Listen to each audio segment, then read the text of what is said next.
মহানবী সাল্লাল্লাহু আলাইহি সাল্লামের দাফন কেন এত বিলম্বী হয়েছিল? হযরত মুহাম্মদ সাল্লাল্লাহু আলাইহি সাল্লামের মৃত্যুর সময় যখন ধীরে ধীরে এগিয়ে আসছিল, তখন তিনি আপন লোকদের উপদেশ দিতে গিয়ে বলেন, হে নবীর কন্যা ফাতেমা এবং হে নবীর ফুফু সাফিয়া, নেক কাজ করো, নেক কাজ করো, তা না হলে আমি তোমাদের আল্লাহর হাত থেকে বাঁচাতে পারবো না। ধীরে ধীরে রোগ যন্ত্রণা আরো বৃদ্ধি পাচ্ছে। আয়েশা রাদিয়াল্লাহু তাআলা আনহার কাছে নবীজি সাল্লাল্লাহু আলাইহি সাল্লাম কিছু স্বর্ণমুদ্রা জমা রেখেছিলেন। তীব্র যন্ত্রণার মধ্যে তিনি আয়েশা রাদিয়াল্লাহু তাআলা আনহাকে ডেকে বলেন, সেই স্বর্ণমুদ্রাগুলো কোথায় যা আমি তোমার কাছে জমা রেখেছিলাম? আমি কি আল্লাহর সঙ্গে এ অবস্থায় মিলিত হব যে আমার ঘরে স্বর্ণমুদ্রা ছিল? এগুলো আল্লাহর রাস্তায় বিতরণ করে দাও। অতঃপর সেদিন ছিল 12 রবিউল আউয়াল, সোমবার। সময় যত গড়াতে থাকে তিনি তত ঘন ঘন বেহুশ হতে থাকেন। তখন তিনি ছিলেন আয়েশা রাদিয়াল্লাহু তাআলা আনহার কোলে এবং তার হুজরা।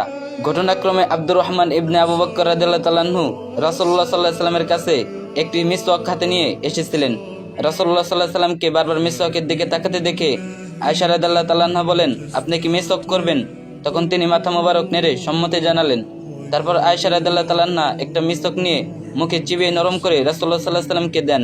তিনি সেই মিসওয়াক দিয়ে মিসওয়াক করেন। অতঃপর মহানবী সাল্লাল্লাহু আলাইহি সাল্লাম ইন্তেকাল করেন। হযরত আয়েশা রাদিয়াল্লাহু তাআলা আনহা বলেন, আমার প্রতি আল্লাহর বিশেষ নিয়ামত হলো আমার কোলে রাসূলুল্লাহ সাল্লাল্লাহু আলাইহি সাল্লাম শেষ নিঃশ্বাস ত্যাগ করেন এবং তার মুখের লালার সঙ্গে আমার মুখের লালা একত্রিত হয়েছে। অতঃপর সম্পন্ন হবে জানাজা ও দাফন। কিন্তু মহানবী সাল্লাল্লাহু আলাইহি সাল্লামের জানাজা ও দাফন বিলম্বী হয়েছিল তিনটি কারণে। প্রথম, মহানবী সাল্লাল্লাহু আলাইহি সাল্লামের ইন্তেকালের খবর শুনে হযরত ওমর রাদিয়াল্লাহু তাআলা আনহু জ্ঞানহারা হয়ে যান। তিনি বলেন, আল্লাহর শপথ, যারা বলেন মহানবী সাল্লাল্লাহু আলাইহি সাল্লাম ইন্তেকাল করেছেন, আমি তাদের হাত পা কেটে ফেলবো। অতঃপর আবু বকর সিদ্দিক রাদিয়াল্লাহু তাআলা আনহু সব সাহাবার সামনে সূরা আলে ইমরান 144 নম্বর আয়াত তেলাওয়াত করে শোনান। এবং মুহাম্মদ সাল্লাল্লাহু আলাইহি সাল্লাম আল্লাহর রাসূল, ব্যতীত অন্য কিছু নন। তার আগে অনেক নবী রাসূল এসেছেন, তাই যদি তার মৃত্যু হয় তবে কি তোমরা পিছনে ফিরে যাবে? যারা পিছনে ফিরে যায় তারা আল্লাহর কোনো ক্ষতি করতে সক্ষম নয়। শীঘ্রই আল্লাহর কৃতজ্ঞতার পুরস্কার করবেন।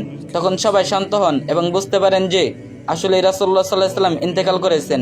হযরত ওমর রাদিয়াল্লাহু তাআলা আনহু বলেন, আবু বকরের নিকট কোরআনের আয়াত শোনার পর মাটিতে ঢলে পড়েছিলাম এবং স্পষ্ট বুঝতে পেরেছিলাম যে রাসূলুল্লাহ সাল্লাল্লাহু আলাইহি সাল্লাম সত্যি ইন্তেকাল করেছেন। দ্বিতীয়, মহানবী সাল্লাল্লাহু আলাইহি সাল্লামকে কোথায় দাফন করা হবে তা সাহাবায়ে কিরামের জানা ছিল না। ফলে তাদের মধ্যে মতভেদ দেখা দেয়। কেউ কেউ বলেন জান্নাতুল বাকিতে দাফন করা হোক, কেউ কেউ বলেন মসজিদে নববীতে দাফন করা হোক, আবার কেউ কেউ প্রস্তাব করেন হযরত ইব্রাহিম আলাইহিস সালামের পাশে সমাহিত করা হোক। এমন অবস্থায় হযরত আবু বকর রাদিয়াল্লাহু তাআলা আনহু বলেন, আমি রাসূলুল্লাহ সাল্লাল্লাহু আলাইহি সাল্লামকে বলতে শুনেছি, যেখানে আমার ইন্তেকাল হবে ঠিক সেখানে আমাকে দাফন করবে। অতঃপর হযরত আয়েশা রাদিয়াল্লাহু তাআলা আনহার এর হুজরায় রাসূলুল্লাহ সাল্লাল্লাহু আলাইহি সাল্লাম শেষ নিঃশ্বাস ত্যাগ করেন। বিদায় সেখানেই সমাহিত করার ব্যাপারে সবাই একমত হন। তৃতীয়, মহানবী সাল্লাল্লাহু আলাইহি সাল্লামের মৃত্যুর পর কে হবেন রাষ্ট্রের খলিফা তা নিয়ে আনসার ও মুহাজিরদের মধ্যে মতভেদ দেখা হয়েছিল। পরবর্তী সময় হযরত আবু বকর সিদ্দিক রাদিয়াল্লাহু তাআলা আনহু সবাই একমত পৌঁছলে মহানবী সাল্লাল্লাহু আলাইহি সাল্লামের দাফনের কাজ সম্পন্ন করা হয়। এমন মানুষ আর পৃথিবীতে কখনোই আসবে না, যিনি এসেছিলেন আমাদেরকে মুক্তি করার জন্য, সুন্দর একটি পথ দেখানোর জন্য। তার জীবনের কথা ভাবলেই গাটা শিউরে ওঠে। এত কিছু পার পরেও কেমন সাদামাটা জীবন কাটিয়েছেন 63টা বছর।